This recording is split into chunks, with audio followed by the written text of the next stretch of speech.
Olá, começamos agora mais um panorama de mercado aqui na sua rede O Campo, para te deixar antenado sobre tudo que acontece nesse mercado de grãos, detidamente da soja e do milho nos mercados internacional e nacional. E para compor conosco essas análises de mercado, a gente chama a nossa coordenadora de comercialização aqui da Coopermota, a Sônia Trovo. Olá, Sônia.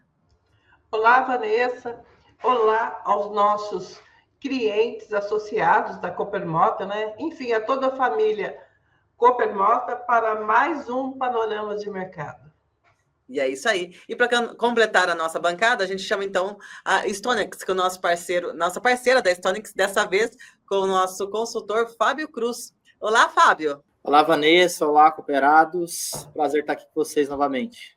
Maravilha. Vamos começar então a nossa conversa hoje, já partindo para a nossa soja no mercado internacional, falando então um pouco sobre essa questão da guerra entre os Estados Unidos e a China, que começa a voltar a trazer alguns reflexos negativos, né, o Fábio? Como fica isso? Bom, alguns dias atrás, o presidente Donald Trump ele afirmou nas suas redes sociais que o acordo, a próxima conversa com a China teria como pauta principal a soja. Isso animou o mercado.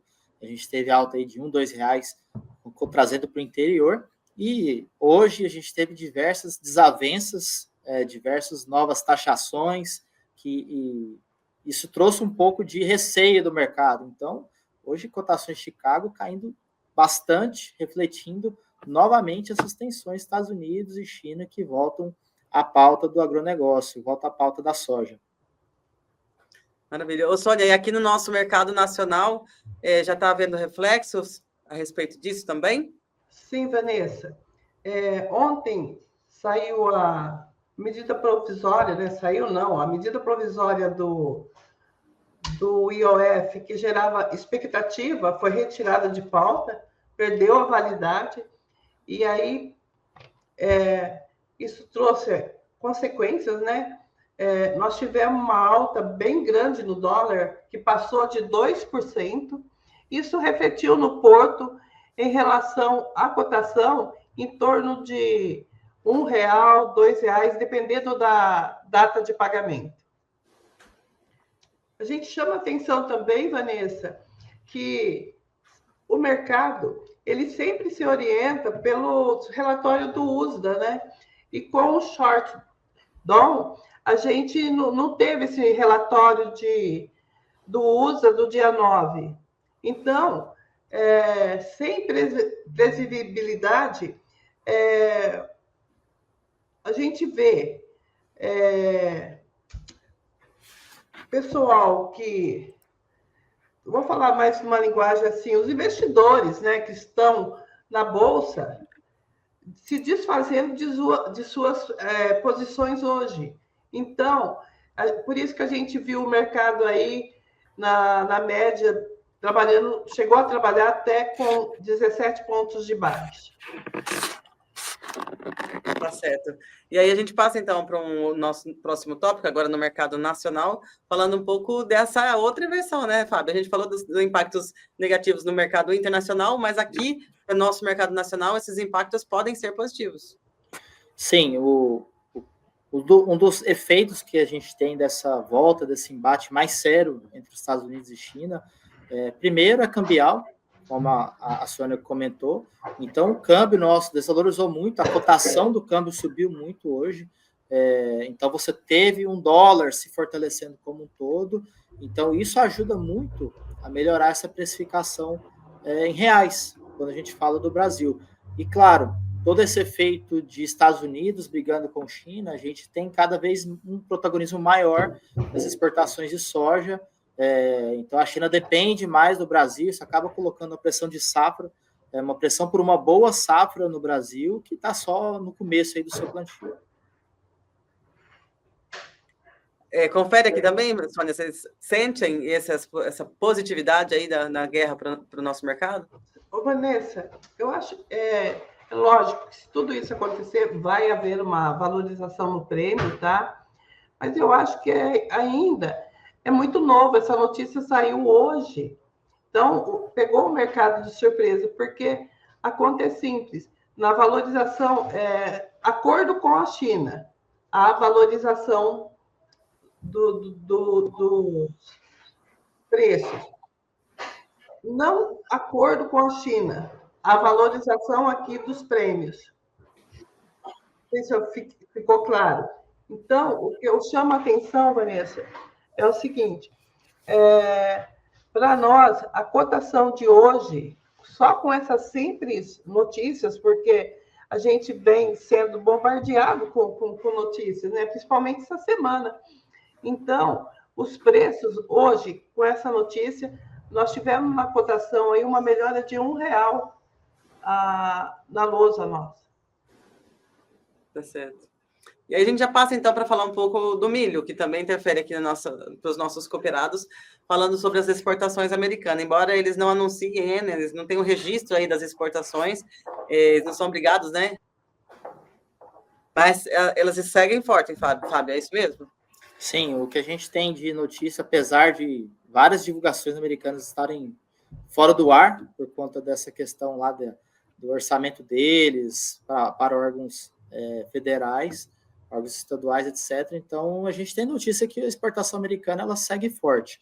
Os Estados Unidos é o maior exportador de milho do mundo, a safra deles foi excelente, e cada vez mais o nosso milho ele precisa de encontro com o preço americano, que é um preço relativamente um pouco mais barato do que o nosso, e a gente precisa brigar de frente a frente.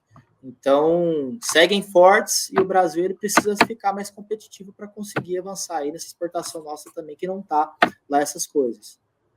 Uhum. E aí, como que o nosso mercado está avaliando isso também, Sônia? Ô, Vanessa, isso que aconteceu hoje foi uma boa notícia. Nós tivemos o Porto, a exportação, trabalhando quase igual o mercado interno. Difícil de acontecer, mas hoje nós tivemos essas cotações melhoradas. É por isso que eu falo, é um mercado que a gente tem que acompanhar. A gente brinca aqui, né, no mercado. Compra-se no boato e vende-se no fato. Se isso acontecer mesmo, se houver mesmo essa briga, bom, já está tendo, né? Mas eu falo, se não houver uma intermediação entre os dois, Estados Unidos e China, e tudo isso continuar, é lógico que o Brasil vai ser favorável, tanto para soja disponível, soja futura e milho. E no nosso mercado nacional, Fábio, como que a gente está aí avaliando essa questão, talvez, do câmbio, né? Atraindo aí exportações para o nosso milho? Sim, são assuntos correlacionados, né? O primeiro assunto internacional, Estados Unidos exportando bem, o maior exportador, uma produção boa.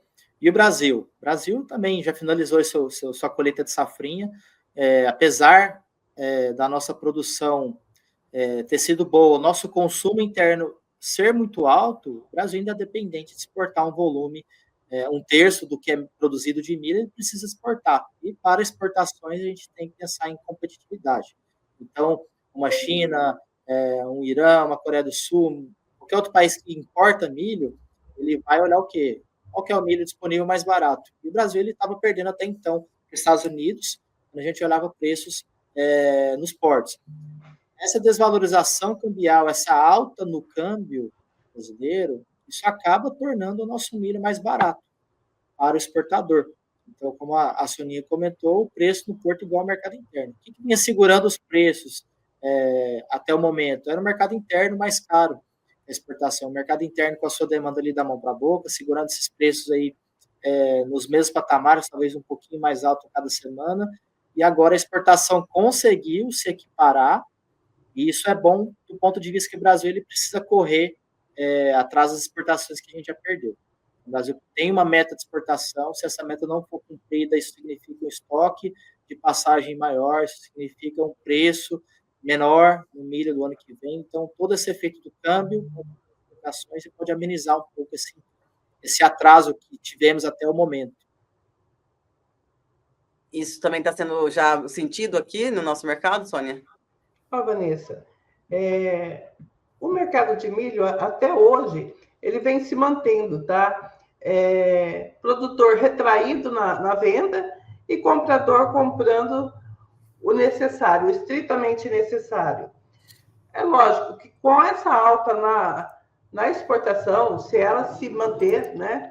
Se todos esses dados continuarem, é lógico que o mercado interno vai ter que brigar com a exportação. E isso é bom para o produtor. Maravilha. Então, a gente segue aí com questões internacionais e nacionais, algumas negativas, outras positivas, mas aí a gente vai colocando informações, então, para o nosso produtor, para ele ficar antenado e aproveitar essas oportunidades aí que vocês mencionaram, né? É isso aí. Então, tá. A gente conclui agora o nosso panorama de mercado e a gente volta na semana que vem com mais informações para vocês. Obrigado, pessoal. Até lá. Tchau, tchau.